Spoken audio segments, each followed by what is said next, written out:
उसका रनर को कॉन्स्टेंटली आ रहा है कि उसके नी में एंकल में स्प्रेन होता है। तो सारी ही ओवरऑल हमें सिनेरियो देखना होता है, मतलब कि उसने शू वियर क्या पहनता है, वो उसका फुट की आर्च कैसी है, उसका गेट कैसा है।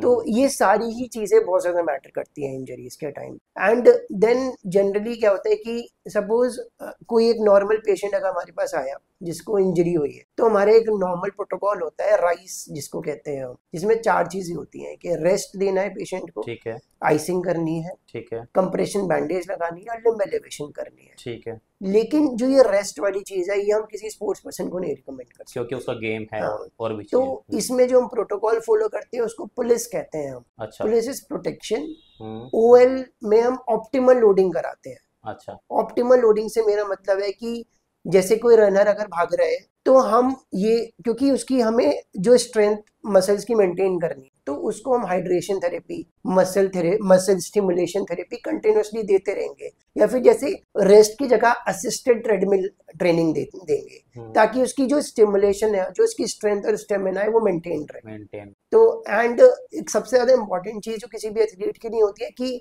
सब जने सिर्फ ये स्प्रेन और सब मस्कुलोस्केलेटल इंजरी देखते हैं, बट व्हेन यू से एथलीट के कि आप अभी 1 महीने तक आप खेल नहीं पाएंगे, तो उसका साइकोलॉजिकल इम्पैक्ट साइकोलॉजिकल क्या, बहुत ज्यादा होता है। प्लस उसके जो इवेंट है उसका तो उस पे तो है ही, क्योंकि हाँ हाँ। इतना ज्यादा कॉम्पिटिटिव स्पोर्ट हो गया है, कबड्डी लीग्स आ गई है, T20 फॉर्मेट हो गया, कंटिन्यूसली इतना ज्यादा कंपटीशन बढ़ गया, नंबर ऑफ गेम्स इतने ज्यादा बढ़ गए हैं, तो प्लेयर्स आर, और ऊपर से कंपटीशन इतना ज्यादा है कि players if they are out for 3 to 4 months, so they did never return back to their sports. In fact, there was a study conducted in PGI Chandigarh in 2015.